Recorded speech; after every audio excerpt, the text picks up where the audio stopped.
ಮಡಿಕೇರಿಯಲ್ಲೂ ಕೂಡ ಮಳೆಯ ರೌದ್ರಾವತಾರ ಮುಂದುವರಿತಾ ಇದೆ. ಕರ್ಣಂಗೇರಿಯಲ್ಲಿ ಮನೆ ಮೇಲೆ ಮರ ಬಿದ್ದಿದೆ. ಹೇಮಾವತಿ ಎಂಬುವರಿಗೆ ಸೇರಿರುವ ಮನೆ ನೆಲಸಮವಾಗಿದೆಯಂತೆ. ಭಾರೀ ಗಾಳಿಗೆ ಸುಂಟಿಕೊಪ್ಪದ ಪದ್ಮ ಬಳಿ ಧರೆಗುರುಳಿದೆ ಮರ. ಸುಂಟಿಕೊಪ್ಪ ಮಾದಾಪುರ ರಸ್ತೆ ಸಂಚಾರ ಕೂಡ ಬಂದ್ ಆಗಿದೆ. ರಸ್ತೆ ಬಂದ್ ಹಿನ್ನೆಲೆ ವಾಹನ ಸವಾರ ಪರದಾಟ ಕೂಡ ಮುಂದುವರಿತಾ ಇದೆ. ಅಪಾಯದ ಮಟ್ಟದಲ್ಲಿ ನದಿಗಳು ಹರಿತಾ ಇದೆ. ದೃಶ್ಯ ನೋಡ್ತಾ ಇದೀವಿ. ಮನೆಯ ಮೇಲೆ ಮರ ಬಿದ್ದಿರುವಂತ ದೃಶ್ಯ. ಹೇಮಾವತಿ ಅನ್ನೋರಿಗೆ ಸೇರಿರುವಂತ ಮನೆಯಂತೆ ಆ ಮನೆಯ ಮೇಲೆ ಮರ ಬಿದ್ದಿರುವ ದೃಶ್ಯ ನಾವು ಗಮನಿಸ್ತಾ ಇದೀವಿ. ಧಾರಾಕಾರ ಮಳೆಯ ಎಫೆಕ್ಟ್ ಈ ರೀತಿಯಾಗಿದೆ. ಎರಡು ದೃಶ್ಯ. ಒಂದ್ ಕಡೆ ರಸ್ತೆಗೆ ಅಡ್ಡಲಾಗಿ ಮರ ಬಿದ್ದಿರುವ ಕಾರಣ ಅಲ್ಲಿ ವಾಹನ ಸವಾರು ಪರದಾಡ್ತಿದ್ದಾರೆ. ಕಾರಣ ರಸ್ತೆ ಸಂಪೂರ್ಣವಾಗಿ ಬಂದಾಗಿದೆ. ಬಂದಂತಹ ವಾಹನಗಳು ವಾಪಸ್ ಹೋಗ್ತಾ ಇರುವಂತಹ ದೃಶ್ಯ. ಮತ್ತೊಂದು ಕಡೆ ಮನೆಯ ಮೇಲೆ ಮರ ಬಿದ್ದಿರುವಂತಹ ದೃಶ್ಯ. ಮಳೆಯಿಂದ ಆಗಿರುವಂತಹ ಅವಾಂತರಗಳು ಇದು. ಪ್ರತಿ ಬಾರಿ ಕೂಡ ಮಳೆ ಬಂದಾಗ ಇಂಥ ಪರಿಸ್ಥಿತಿಗಳು ನಿರ್ಮಾಣ ಆಗೋದ್ರಿಂದ ಅನೇಕರು ಜೀವ ಕಳೆದುಕೊಳ್ತಾರೆ. ಮತ್ತೊಂದು ಕಡೆ ಬದುಕೆ ಮೂರಾಬಟ್ಟೆ ಆಗ್ಬಿಡುತ್ತೆ ಮಳೆಯಿಂದ. ಕಾರಣ ಈ ಮನೆಗಳಿಗೆ ನೀರು ನುಗ್ಗೋದು, ಮನೆಯಲ್ಲಿರುವಂತಹ ವಸ್ತುಗಳಿಗೆ ಹಾನಿ ಆಗೋದು, ಒಂದ್ ಕಡೆ ಇರೋಕ್ಕೂ ಜಾಗ ಇರಲ್ಲ ಕೆಲವರಿಗೆ. ಅಂಥ ಪರಿಸ್ಥಿತಿ ನಿರ್ಮಾಣ ಆಗ್ಬಿಡುತ್ತೆ. ಈಗ ಎರಡು ದೃಶ್ಯ ನೋಡ್ತಾ ಇದೀವಿ.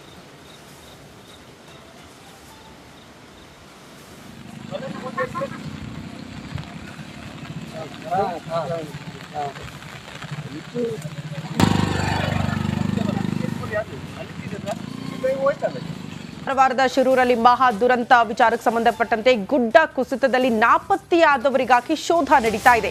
12ನೇ ದಿನಕ್ಕೆ ಕಾಲಿಟ್ಟಿದೆ ಈ ಶೋಧ ಕಾರ್ಯಾಚರಣೆ. ಎನ್ಡಿಆರ್ಎಫ್ ಸರ್ಚ್ ಆಪರೇಷನ್ ಮುಂದುವರಿಸ್ತಾ ಇದೆ. ಕಾರ್ಯಾಚರಣೆಗೆ ಅಡ್ಡಿ ಆಗ್ತಾ ಇದೆ ಭಾರಿ ಮಳೆ. ಡೇ 1ನಿಂದಲೂ ಕೂಡ ಸಿಬ್ಬಂದಿ ಇದನ್ನೇ ಫೇಸ್ ಮಾಡ್ತಿದ್ದಾರೆ. ಕಾರ್ಯಾಚರಣೆಗೆ ಅಡ್ಡಿ ಆಗೋದೇ ಮಳೆ. ಮತ್ತೊಂದು ಕಡೆ ಅಲ್ಲಿ ಮಣ್ಣು ತೆಗೆಯುವ ವಿಚಾರಕ್ಕೆ ಸಂಬಂಧಪಟ್ಟಂತೆ ಒಂದಷ್ಟು ಸವಾಲುಗಳಿತ್ತು. ಕಾರಣ ಗುಡ್ಡ ಕುಸಿತ ಆಗಿರುವ ಸ್ಥಳದಲ್ಲಿ ಮಣ್ಣು ಎತ್ತುವಾಗ ಮಳೆ ನೀರು ಹರಿದು ಬರೋದ್ರಿಂದ ಕೂಡ ಅದು ಕೂಡ ಅಡ್ಡಿ ಆಗ್ತಾ ಇತ್ತು ಅಂತ. ಸೊ ಈಗಲೂ ಕೂಡ ಮಳೆ ಆಗ್ತಾ ಇದೆ. 12ನೇ ದಿನ ನಾಪತ್ತೆ ಆದವರಿಗಾಗಿ ಶೋಧ ಕಾರ್ಯಾಚರಣೆ ಸ್ಥಳದಲ್ಲಿ ಆಗ್ತಾ ಇದೆ. ಇವತ್ತು ಗೋವಾದಿಂದ ಮತ್ತೊಂದು ಯಂತ್ರದ ಆಗಮನವಾಗುತ್ತಂತೆ. ಟ್ರಕ್ ಪತ್ತೆ ಆಯಿತು. ಉಳಿದವರು ಎಲ್ಲಿ ಅನ್ನೋದು ಪ್ರಶ್ನೆ. ಆ ಉಳಿದವರ ಪತ್ತೆಗಾಗಿ 12ನೇ ದಿನ ಕಾರ್ಯಾಚರಣೆಯನ್ನು ಮುಂದುವರಿಸಲಾಗ್ತಾ ಇದೆ. ಟ್ರಕ್ ಗಂಗಾವಳಿ ನದಿಯಲ್ಲಿ ಸಿಲುಕಾಕಿಕೊಂಡಿತ್ತು. ಅದನ್ನ ಪತ್ತೆ ಮಾಡುವಲ್ಲೂ ಕೂಡ ಅಧಿಕಾರಿಗಳು ಯಶಸ್ವಿಯಾದರು. ಅತ್ಯಾಧುನಿಕ ತಂತ್ರಜ್ಞಾನಗಳ ಬಳಕೆ ಆಗಿದೆ ಶೋಧ ಕಾರ್ಯಾಚರಣೆಯ ಸಂದರ್ಭದಲ್ಲಿ. ಒಂದ್ ಕಡೆ ಡ್ರೋನ್, ಮತ್ತೊಂದು ಕಡೆ 20 ಅಡಿ ಆಳಕ್ಕೆ ಹೋಗಿ ಮಣ್ಣು ತೆಗೆಯುವಂತ ಒಂದು ಹಿಟಾಚಿ, ಎಲ್ಲವನ್ನ ಕೂಡ ಬಳಕೆ ಮಾಡಿ ಕಾರ್ಯಾಚರಣೆಯನ್ನ ಮುಂದುವರಿಸುತ್ತಿದ್ದಾರೆ. ಶಿವಮೊಗ್ಗ ಜಿಲ್ಲೆಯಲ್ಲಿ ಮಹಾ ಮಳೆಯ ಆರ್ಭಟ ಮುಂದುವರಿತಾ ಇದೆ. ಮಳೆ ಅಬ್ಬರಕ್ಕೆ ಚಲಿಸುತ್ತಿದ್ದ ಬೈಕ್ ಮೇಲೆ ಮರ ಬಿದ್ದುಬಿಟ್ಟಿದೆ. ಮರ ಬಿದ್ದ ರಭಸಕ್ಕೆ ಬೈಕ್ ಸವಾರ ಸ್ಥಳದಲ್ಲೇ ಮೃತಪಟ್ಟಿದ್ದಾರೆ. ತೀರ್ಥಹಳ್ಳಿಯ ಮಿನ್ಮನೆ ಕೊಪ್ಪ ಗ್ರಾಮದಲ್ಲಿ ನಡೆದಂತಹ ಘಟನೆ ಇದು. 26 ವರ್ಷದ ಯುವಕ ರಾಮಪ್ಪ ಮೃತ ದುರ್ದೈವಿ ಅಂತ ಗುರುತಿಸಲಾಗಿದೆ. ಮಳೆ ಅಬ್ಬರಕ್ಕೆ ಚಲಿಸುತ್ತಿದ್ದ ಬೈಕ್ ಮೇಲೆ ಮರ ಬಿದ್ದಿದೆ. ಹಾಗಾಗಿ ಮಳೆ ಬಂದಾಗ ವಾಹನ ಸವಾರರು ತೀರಾ ಎಚ್ಚರಿಕೆಯಿಂದ ಇರಬೇಕು ಅನ್ಸುತ್ತೆ. ಎಷ್ಟೇ ಎಚ್ಚರಿಕೆ ಇದ್ರೂ ಕೂಡ ಈ ಮರದ ಕೆಳಗಡೆ ಹೋಗುವಾಗ ಮರ ಬೀಳುತ್ತಾ ಇಲ್ವಾ ಅಂತ ಹೇಗೆ ಗೊತ್ತಾಗುತ್ತೆ ಪಾಪ. ಅದೇ ರೀತಿ ಬೈಕ್ ಸವಾರ ಹೋಗ್ತಾ ಇದ್ರು, ಮರ ಬಿದ್ದುಬಿಟ್ಟಿದೆ ಬೈಕ್ ಮೇಲೆ. ಈ ಮಳೆ ಆದಾಗ ಮರದ ಕೆಳಗಡೆ ನಿಲ್ಲೋಕ್ಕೂ ಭಯ ಆಗ್ಬಿಡುತ್ತೆ. ಕಾರಣ ಅಲ್ಲಲ್ಲಿ ಈ ರೀತಿ ಮರ ಧರೆಗುರುಳುವಂತಹ ಘಟನೆಗಳು ನಡೆದಿರುತ್ತೆ. ವಾಹನಗಳು ಜಖಮ್ಮಾಗೋದು, ವಾಹನ ಸವಾರು ಗಂಭೀರವಾಗಿ ಗಾಯಗೊಳ್ಳುವುದು, ಈ ರೀತಿ ಘಟನೆಗಳು ಮೇಲಿಂದ ಮೇಲೆ. ಈಗ ಶಿವಮೊಗ್ಗದ ಸರದಿ ಬೈಕ್ ಮೇಲೆ ಮರ ಬಿದ್ದಿದೆ. ಬೈಕ್ ಸವಾರ ಸ್ಥಳದಲ್ಲಿ ಮೃತಪಟ್ಟಿದ್ದಾರೆ. ದೃಶ್ಯ ನೋಡ್ತಾ ಇದ್ದೀವಿ ನೋಡಿ. ಬೈಕ್ ಮೇಲೆ ಮರ ಬಿದ್ದಿರೋದ್ರಿಂದ ಬೈಕ್ ಅಪ್ಪಚ್ಚಿಯಾಗಿದೆ. ಬೈಕ್ ಸವಾರ ಸ್ಥಳದಲ್ಲೇ ಮೃತಪಟ್ಟಿದ್ದಾರೆ.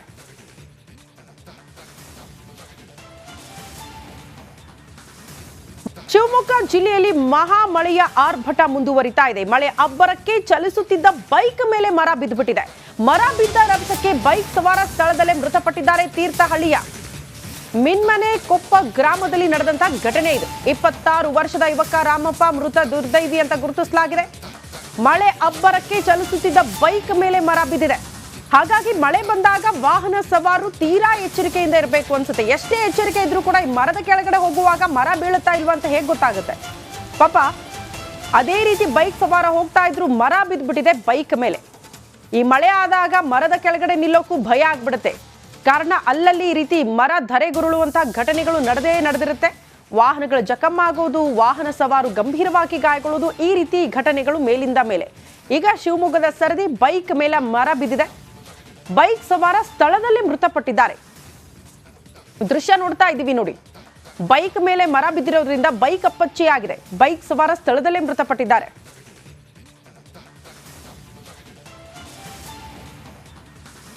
ಧಾರವಾಡದ ಶಿರೂರಲ್ಲಿ ಮಹಾ ದುರಂತ ವಿಚಾರಕ್ಕೆ ಸಂಬಂಧಪಟ್ಟಂತೆ ಗುಡ್ಡ ಕುಸಿತದಲ್ಲಿ ನಾಪತ್ತೆಯಾದವರಿಗಾಗಿ ಶೋಧ ನಡೀತಾ ಇದೆ.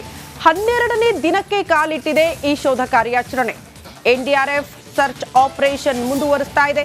ಕಾರ್ಯಾಚರಣೆಗೆ ಅಡ್ಡಿ ಆಗ್ತಾ ಇದೆ ಭಾರಿ ಮಳೆ. ಡೇ 1ನಿಂದಲೂ ಕೂಡ ಸಿಬ್ಬಂದಿ ಇದನ್ನೇ ಫೇಸ್ ಮಾಡ್ತಿದ್ದಾರೆ. ಕಾರ್ಯಾಚರಣೆಗೆ ಅಡ್ಡಿ ಆಗುವುದೇ ಮಳೆ.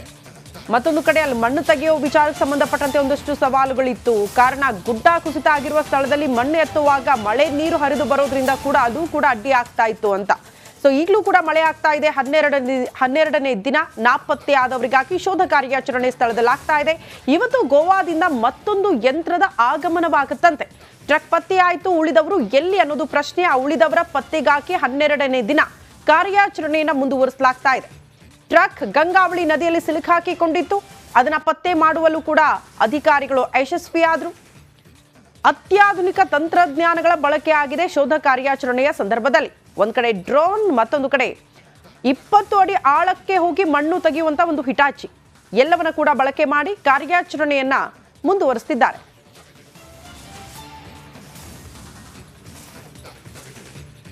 ಮಡಿಕೇರಿಯಲ್ಲೂ ಕೂಡ ಮಳೆಯ ರೌದ್ರಾವತಾರ ಮುಂದುವರಿತಾ ಇದೆ. ಕರ್ಣಂಗೇರಿಯಲ್ಲಿ ಮನೆ ಮೇಲೆ ಮರ ಬಿದ್ದಿದೆ. ಹೇಮಾವತಿ ಎಂಬುವರಿಗೆ ಸೇರಿರುವ ಮನೆ ನೆಲಸಮವಾಗಿದೆಯಂತೆ. ಭಾರೀ ಗಾಳಿಗೆ ಸುಂಟಿಕೊಪ್ಪದ ಪದ್ಮ ಬಳಿ ಧರೆಗುರುಳಿದೆ ಮರ. ಸುಂಟಿಕೊಪ್ಪ ಮಾದಾಪುರ ರಸ್ತೆ ಸಂಚಾರ ಕೂಡ ಬಂದ್ ಆಗಿದೆ. ರಸ್ತೆ ಬಂದ್ ಹಿನ್ನೆಲೆ ವಾಹನ ಸವಾರ ಪರದಾಟ ಕೂಡ ಮುಂದುವರಿತಾ ಇದೆ. ಅಪಾಯದ ಮಟ್ಟದಲ್ಲಿ ನದಿಗಳು ಹರಿತಾ ಇದೆ. ದೃಶ್ಯ ನೋಡ್ತಾ ಇದ್ದೀವಿ. ಮನೆಯ ಮೇಲೆ ಮರ ಬಿದ್ದಿರುವಂತ ದೃಶ್ಯ. ಹೇಮಾವತಿ ಅನ್ನೋರಿಗೆ ಸೇರಿರುವಂತಹ ಮನೆಯಂತೆ ಆ ಮನೆಯ ಮೇಲೆ ಮರ ಬಿದ್ದಿರುವ ದೃಶ್ಯ ನಾವು ಗಮನಿಸ್ತಾ ಇದ್ದೀವಿ. ಧಾರಾಕಾರ ಮಳೆಯ ಎಫೆಕ್ಟ್ ಈ ರೀತಿಯಾಗಿದೆ. 2 ದೃಶ್ಯ. ಒಂದ್ ಕಡೆ ರಸ್ತೆಗೆ ಅಡ್ಡಲಾಗಿ ಮರ ಬಿದ್ದಿರುವ ಕಾರಣ ಅಲ್ಲಿ ವಾಹನ ಸವಾರು ಪರದಾಡ್ತಿದ್ದಾರೆ. ಕಾರಣ ರಸ್ತೆ ಸಂಪೂರ್ಣವಾಗಿ ಬಂದಾಗಿದೆ. ಬಂದಂತಹ ವಾಹನಗಳು ವಾಪಸ್ ಹೋಗ್ತಾ ಇರುವಂತಹ ದೃಶ್ಯ. ಮತ್ತೊಂದು ಕಡೆ ಮನೆಯ ಮೇಲೆ ಮರ ಬಿದ್ದಿರುವಂತಹ ದೃಶ್ಯ. ಮಳೆಯಿಂದ ಆಗಿರುವಂತಹ ಅವಾಂತರಗಳು ಇದು. ಪ್ರತಿ ಬಾರಿ ಕೂಡ ಮಳೆ ಬಂದಾಗ ಇಂಥ ಪರಿಸ್ಥಿತಿಗಳು ನಿರ್ಮಾಣ ಆಗೋದ್ರಿಂದ ಅನೇಕರು ಜೀವ ಕಳೆದುಕೊಳ್ತಾರೆ. ಮತ್ತೊಂದು ಕಡೆ ಬದುಕೆ ಮೂರ ಬಟ್ಟೆ ಆಗ್ಬಿಡುತ್ತೆ ಮಳೆಯಿಂದ. ಕಾರಣ ಈ ಮನೆಗಳಿಗೆ ನೀರು ನುಗ್ಗೋದು, ಮನೆಯಲ್ಲಿರುವಂತಹ ವಸ್ತುಗಳಿಗೆ ಹಾನಿ ಆಗೋದು, ಒಂದ್ ಕಡೆ ಇರೋಕ್ಕೂ ಜಾಗ ಇರಲ್ಲ ಕೆಲವರಿಗೆ. ಅಂಥ ಪರಿಸ್ಥಿತಿ ನಿರ್ಮಾಣ ಆಗ್ಬಿಡುತ್ತೆ. ಈಗ 2 ದೃಶ್ಯ ನೋಡ್ತಾ ಇದ್ದೀವಿ.